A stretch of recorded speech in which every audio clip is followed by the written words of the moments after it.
Hello again. It seems like every day there's another headline about election law and voting access. Proponents say that these are all an effort to minimize voting fraud, but opponents of some of these measures say these moves are intended to make voting more difficult, to suppress voting in some communities. Here with me to discuss what to do about this, we have Lori Augino. She's Executive Director of the National Vote at Home Institute. Also with us, Greisa Martínez Rosas, Executive Director of United We Dream, and LaTosha Brown, co-founder of Black Voters Matter. Great to have you all with us. LaTosha, I'd like to start with you if I could. When it comes to voting access, are you alarmed by what you're seeing in Congress, in state legislatures, from the Supreme Court? Are all lights flashing red for you? Oh, absolutely. I think that everybody should be alarmed.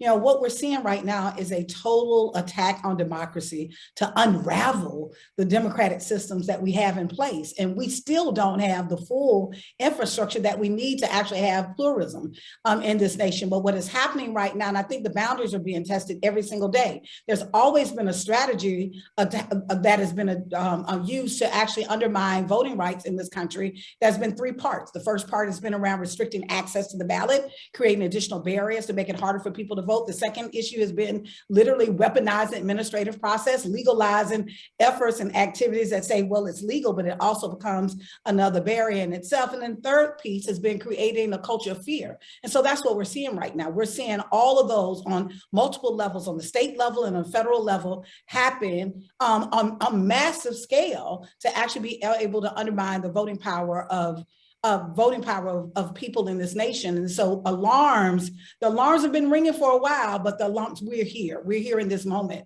It's a defining moment around the future of this democracy. Greisa, you agree with that?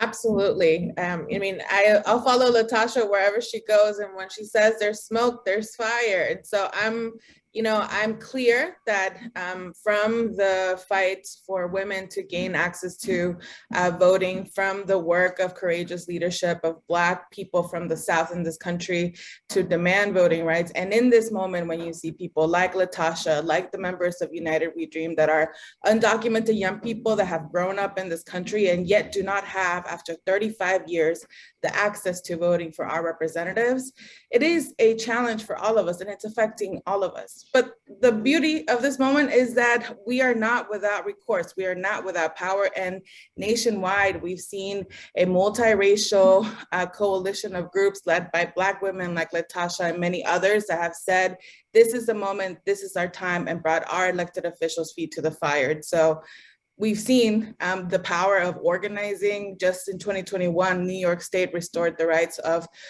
people that were formerly incarcerated to vote. In Florida, we've seen efforts to do this. And so we are ready to meet this moment and this emergency. Lori, mail-in voting is being curbed in some states, and opponents say it's fraught with risk. First, tell us, is it fraught with risk?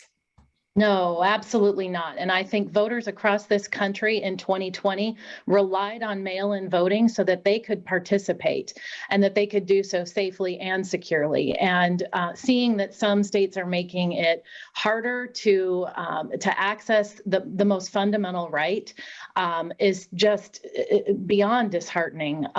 Every voter should have the ability to request a mail-in ballot.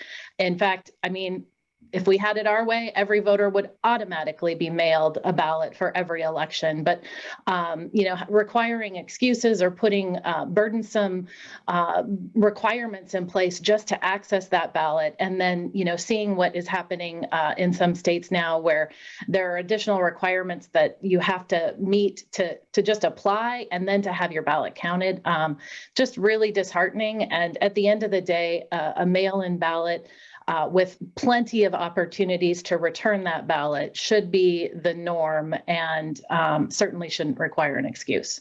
Lori, if that's the case, why do you think it's facing such opposition in some places? I think that the former president most definitely put an attack on mail-in voting or a mailed out ballot system, and others have kind of latched onto that and believe that to be true. But at the end of the day, these mailed out ballot systems have been in use in red states and in blue states. They are voter-centric solutions that provide voters the opportunity and every ability to participate safely and securely. So they are good for all voters, regardless of your party, and it should be a system that is accessible to all. Greisa, as you look forward to the midterm elections, what are the greatest challenges you're facing? That's a great question. I think that one of the greatest challenges that our community is facing is racialized disinformation. It's an existential threat to the lives of Black and brown people, young people, immigrants, Latinos, like the ones that I represent. We've seen its effects when it comes to the COVID vaccine. It's cost us lives. And now those that would have us be pushed out of the voting rolls, those that would have us live in the shadows, are using disinformation and misinformation in our communities to disenfranchise us. You know, everything from driving false narratives about candidates, or telling falsehoods about immigrants and our role in this democracy. I think that our grassroots movements, though, are responding resoundingly and being able to take responsibility as the truth tellers, the light carriers that are saying to our community, this is the information, these are the trusted sources. But I think that it's going to take a lot more of support of our grassroots efforts to ensure that we are combating racialized disinformation that includes advancements in technologies that are led by Black and brown people, queer people, Latinos. It's going to take real effort and real courage from our elected officials and accountability to corporations like Facebook and others that drive these narratives that harm our communities.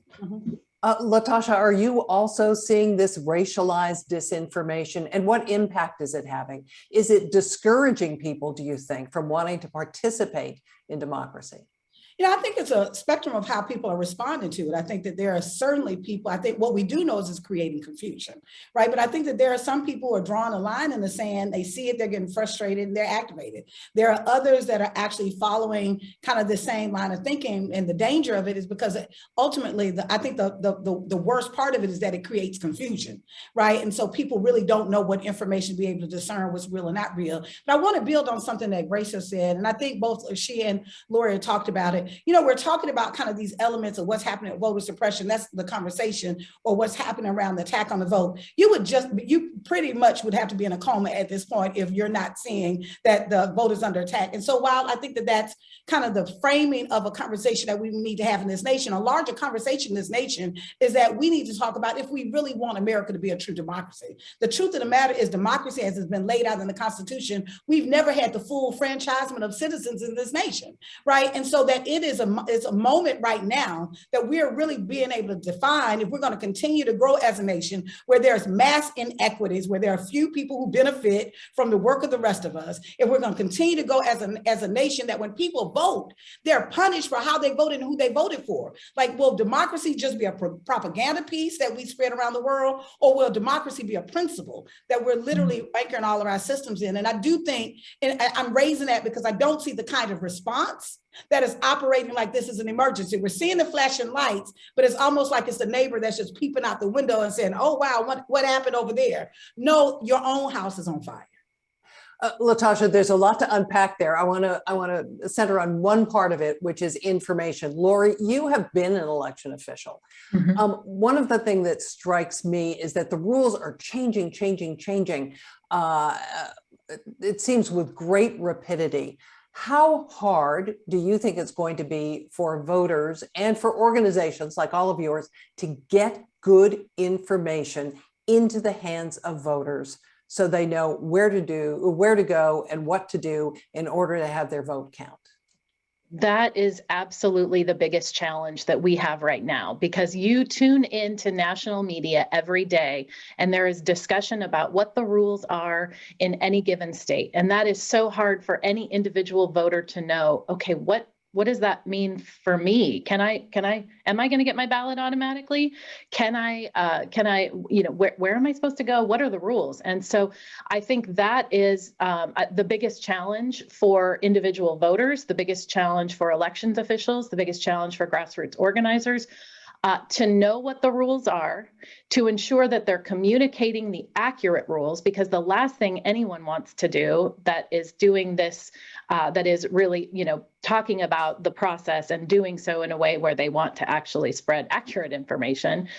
So getting the rules right, and then ensuring, I think, that voters are connecting with their local election official to really understand what the rules are, and do that now. Have a plan for how you are going to vote, how you are going to participate, and do that analysis now. And you know what? Because legislatures are in session right now and changing the rules that may even apply to 2022, identifying what that rule is now, making sure that you're prepared and have a plan for casting your vote this year.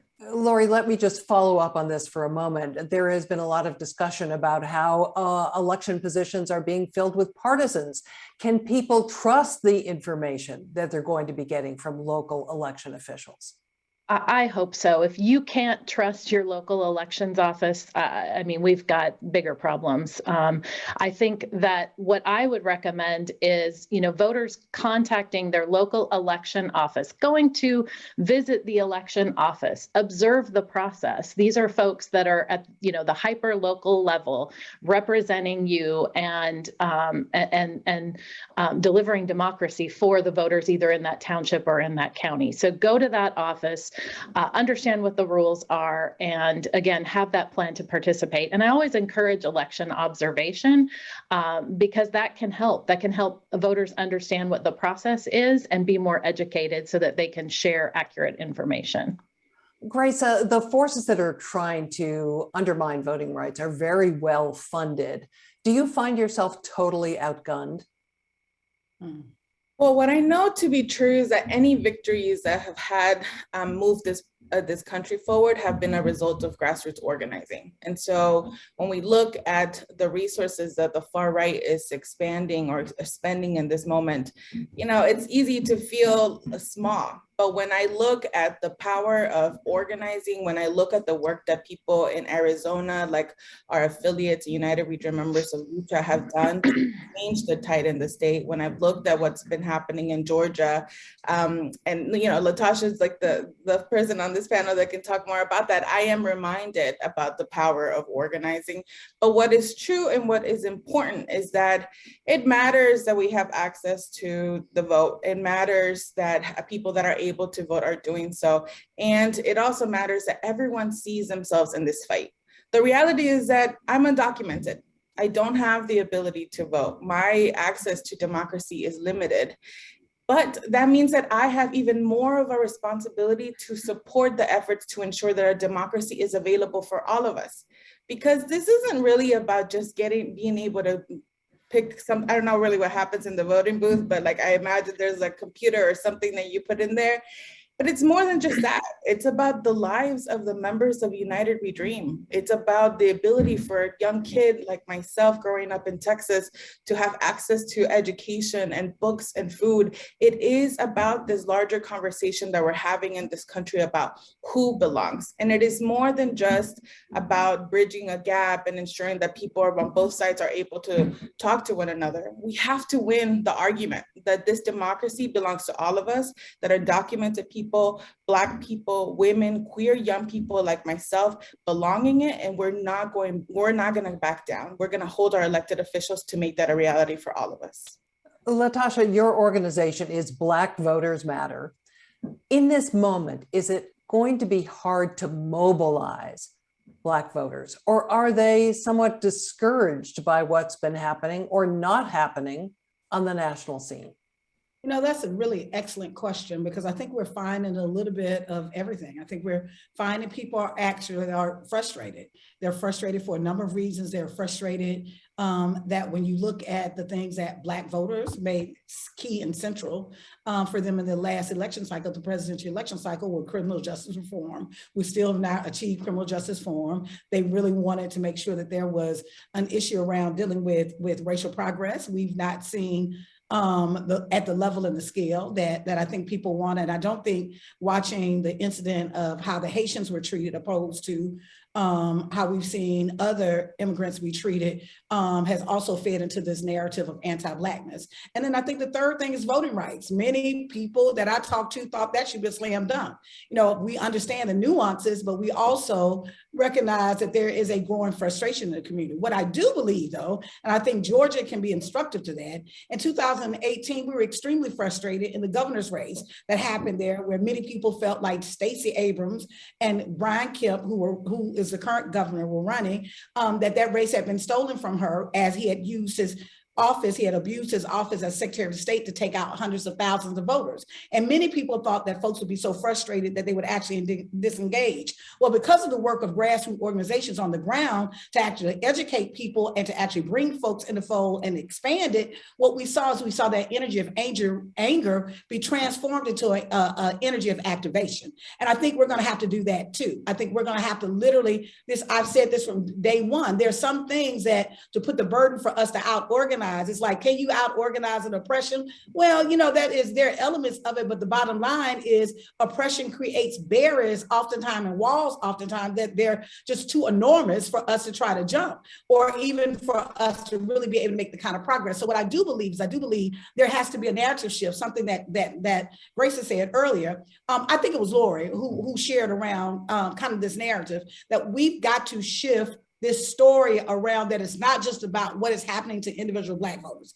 I would be the first to say that the impetus of this was focused and targeted on Black voters, but there has to be an understanding that the entire foundation of democracy is being shaken when anytime that there are a group of people that can be targeted and punished because they participated, that is how democracies die all around. That is how fascism comes into power. And so there has to be a greater and a broader understanding of what that is. And I do think that in this moment, it is also a time for us to really be able to think about the structural changes that need to be made. When we're looking at DC, why is it that there's 700,000 people in DC that have taxation without representation? Hey, that's me.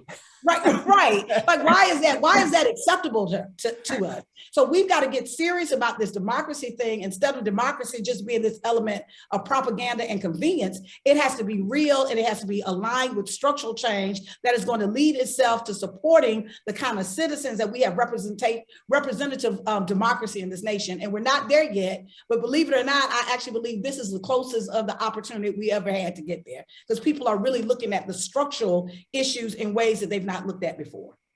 Lori, we have a question from the audience directed at you. This is from a Corbell student who asked, do you think grassroots efforts have been more or less successful promoting democracy, specifically when compared with other topical issues like climate change? And if so, why might that be? I think I want to take that question and then use what LaTosha said to follow up on that. I think that this is a moment where these grassroots efforts can really be effective in mobilizing folks to participate. So take what you have, take the moment that we are in right now and use this as an opportunity to, rather than, definitely keep fighting against those kinds of changes that make it harder for voters to participate.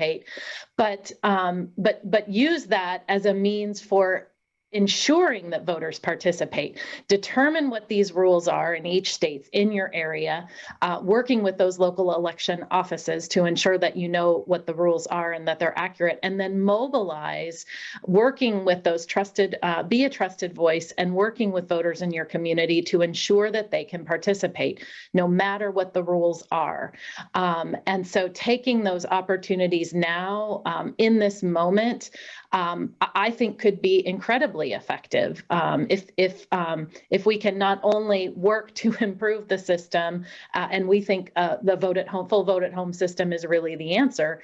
But regardless, take 2022 to mobilize efforts around ensuring voters know the rules and ensuring that they participate. Greisa, we have another question. This one is for you. Is it possible for the government to support or work in tandem with successful grassroots campaign?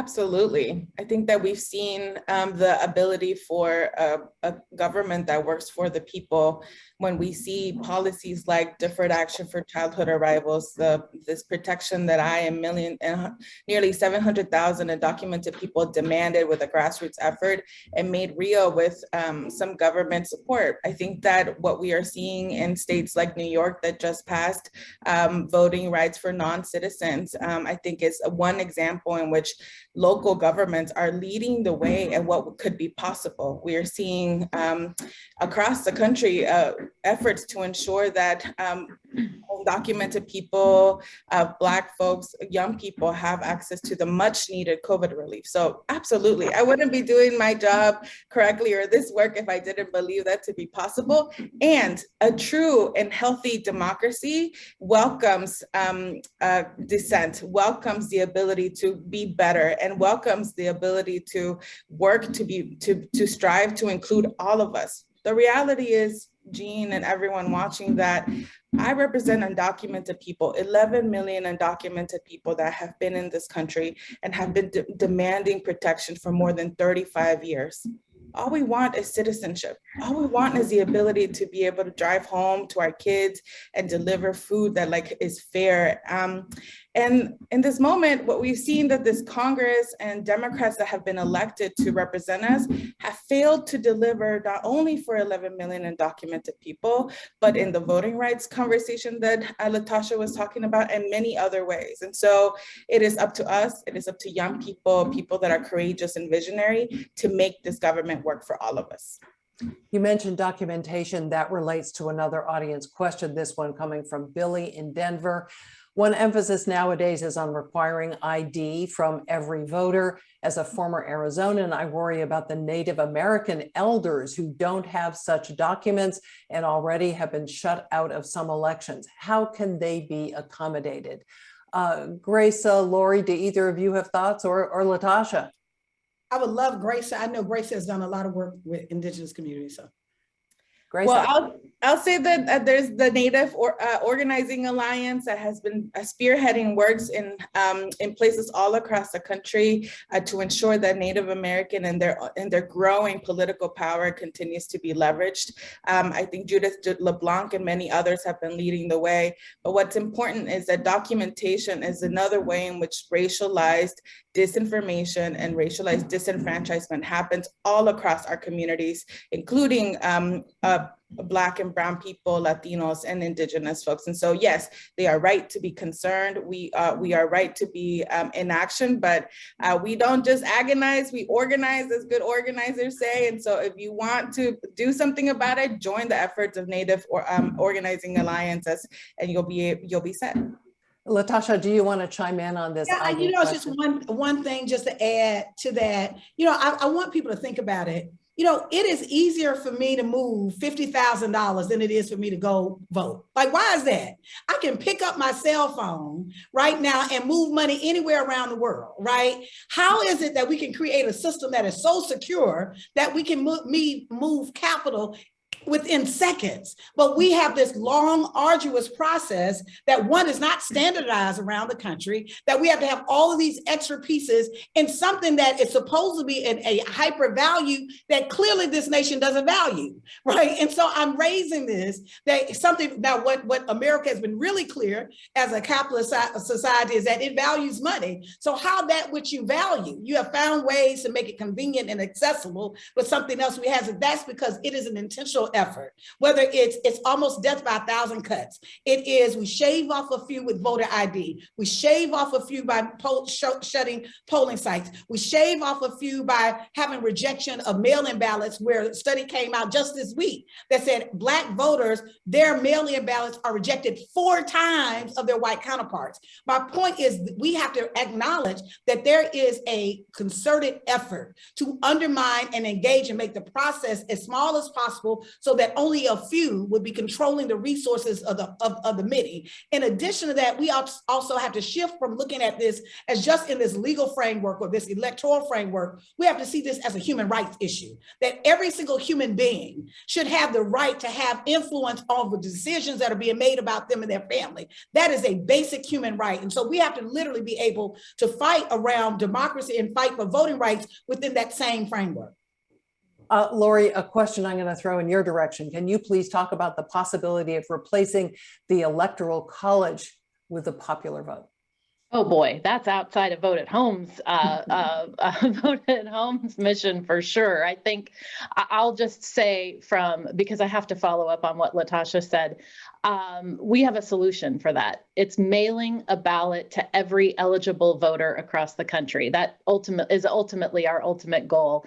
And to mail that ballot 3 weeks ahead of time. So voters have lots of opportunity to know the issues, study the issues, and have plenty of time to vote, and then have many opportunities for returning that ballot, whether it's through postage free, whether it is to a drop box, directly to the voter, to a polling place, to a voting center.